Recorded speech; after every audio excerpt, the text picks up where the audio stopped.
So I thought it would be really fun to bring my husband Tom, we've been married for 10 years, into this video today as we discuss 14 tips to have a frugal and amazing wedding.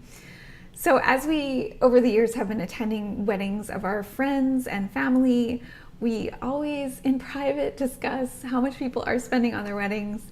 And while this is not a topic you can really discuss in public, it's pretty interesting. This video is not, we're not here to shame anyone. No. And really, when you're planning your wedding, it's your wedding. Do what you want to do. Yeah. Having said that, these are some ideas and tips that you would find useful if you're looking to be frugal as you plan your wedding. Exactly. And so we got married in 2008.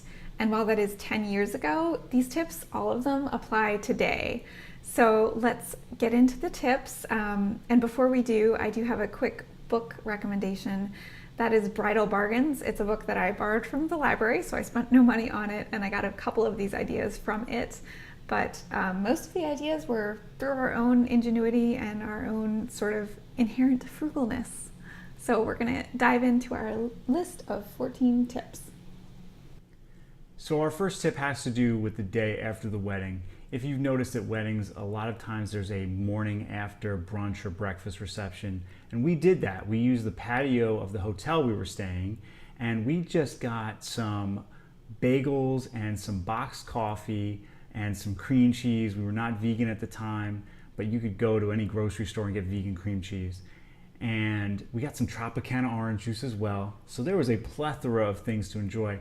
But again, we're just using local bagels and coffee, and we're just using cream cheese from the grocery store. So it was a much cheaper take on the day after breakfast/brunch reception. And we didn't reserve the space. It was just in the hotel, and it was quiet there. So no one kicked us out, which was really nice.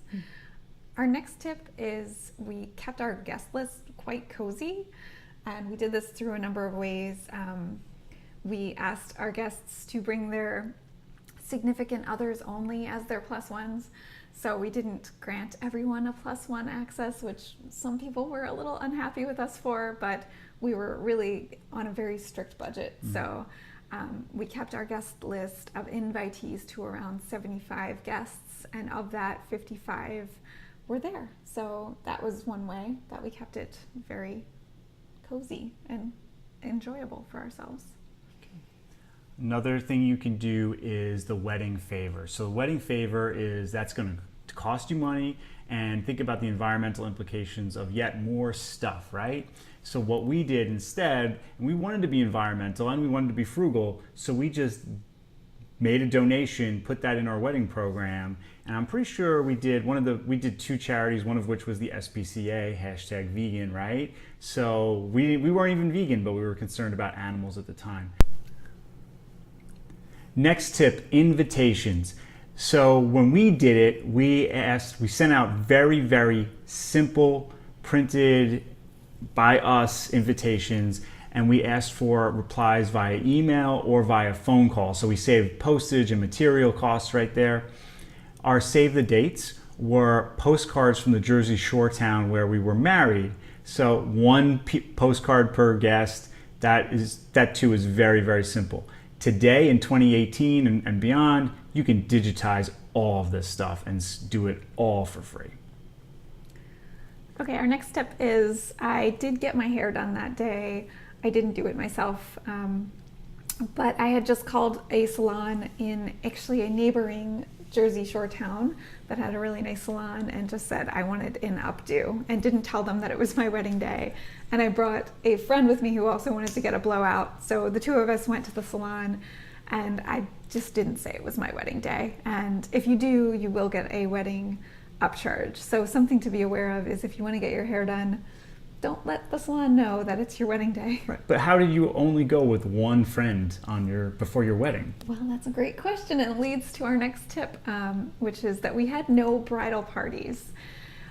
So we did not ask our friends to rent suits or to buy dresses of my choosing, basically saving them money and passing on our frugality to them. We were also saving some money because we didn't have to buy bridal party gifts, and we didn't have a rehearsal or a rehearsal dinner to pay for.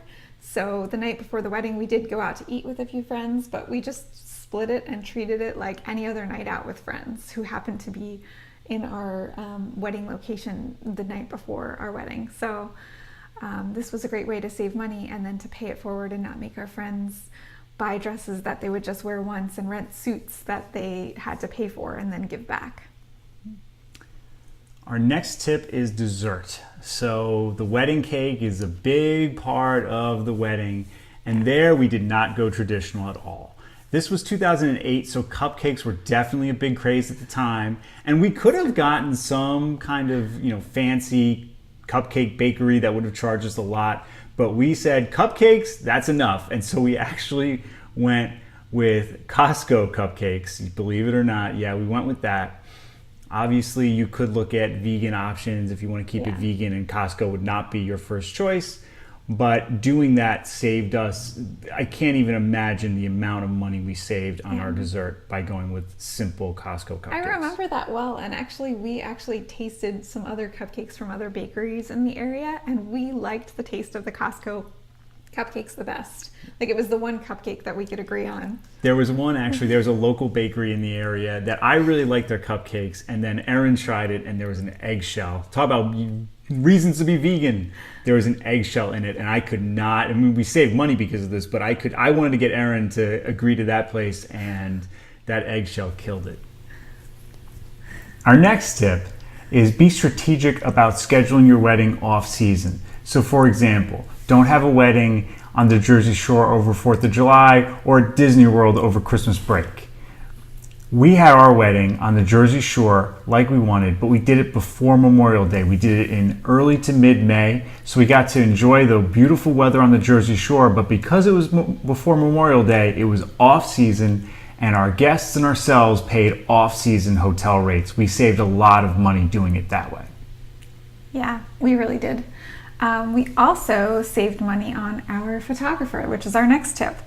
So when you find a photographer for a wedding, the way that most people do it is they seek a photographer online, or maybe a photographer they know in the Yellow Pages if you're still using those.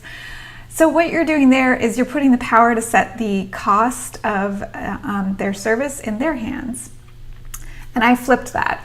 I went on Craigslist and posted an ad for a photographer and said, hey, I'm a low-key bride. I'm looking for a low-key photographer to take candid and non-candid shots at my wedding. I interviewed a couple of people and decided to go with a teacher in Philadelphia who was doing photography on the weekends and looking to add more to her portfolio. I really loved my photographer, and the best part was that I set the price, and that's what I paid her.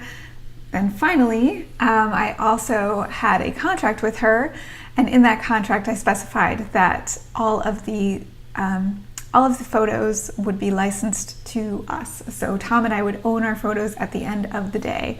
So once she was done taking the photos and retouching them, she sent them all to us digitally, and they belonged to us at that point. I was initially a little disappointed. My solution was to just have disposable cameras at each table at the reception. That would have been even cheaper, but when we got those photos back and they came out really nice, that was worth it. The next way we saved money was on what we wore that day. So I ended up wearing a bridesmaid's dress, which cost under $200 that day. I didn't wear a wedding dress. I did try on some wedding dresses, but they just weren't really my style. Today I would be able to find an even better option, I think, if I went on one of those websites like ModCloth has some really low cost, beautiful, simple white dresses, or Poshmark and get one secondhand, which is even greater for the environment. But at that time, I just decided I don't want to spend thousands of our budget on a dress I'm going to wear once and leave in my closet until I die. So that is the route I went, and I'm pretty happy with it. We also saved money on what Tom wore that day.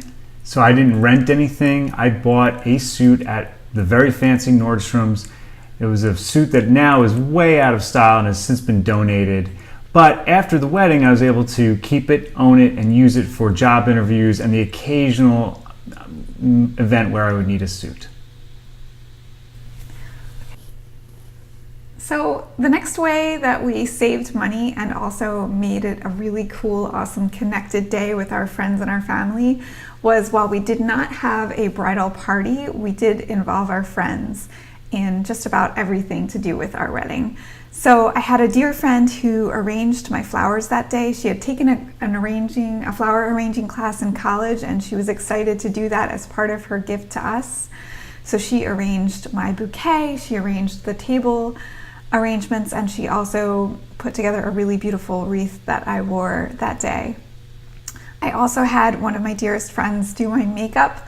So I did get my hair done at the salon, but I have a really close friend who is great at makeup, and she was excited to do that for me. Another friend of ours was our iTunes DJ. So I used iTunes that day. This is kind of dating our wedding, but my laptop was our DJ. And I had arranged a bunch of musical playlists for the different times in the night, the cocktail hour, the dinner, and the dancing. And I had a friend who was really great with music, and she just made sure that the playlists were playing at the right time and selected some other songs and mixed them in. And finally, another friend was our witness. She signed our license, and she helped us find our officiant. So really, all of our friends were part of our day. I think there was one more thing that you were thinking of.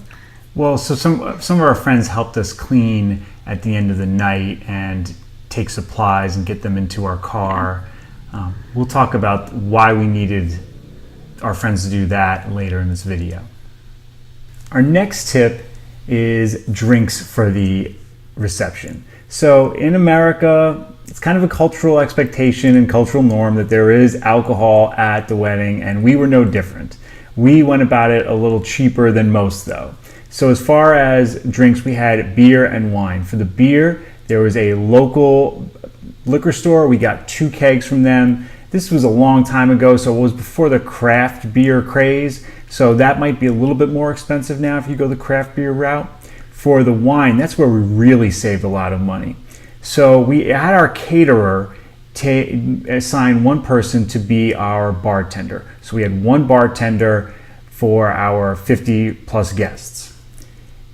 What our caterers did was they took boxes of wine, yes, boxes of wine, that in the kitchen they had carafes that they provided, and so they would just pour the wine from the box to the carafe. It would come out to the bartending station in a carafe, and no one knew the wiser. No one knew any better.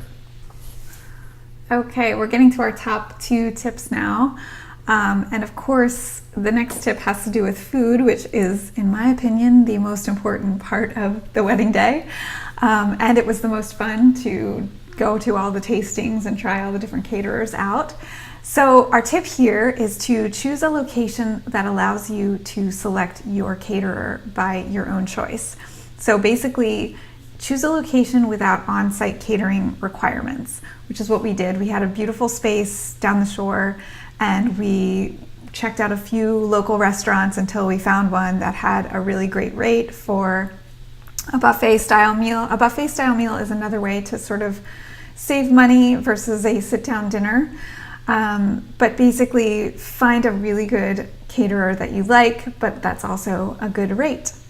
This is before we went vegan, and if we were to do this today, I bet we would spend more money. Here's why. There's no better vegan activism than non-vegans eating delicious vegan food. So I would probably get real picky about making sure we had a great vegan restaurant providing the food, but think about the return for that. The return would be veganism comes off looking great to a lot of non-vegans. So that's where I would splurge if we were doing it today. Are you ready for our final tip? Yes, let's do it. The final and most important tip. This is a little counterintuitive, but pay for everything yourselves. If you pay for everything yourselves, then you dictate what will be spent.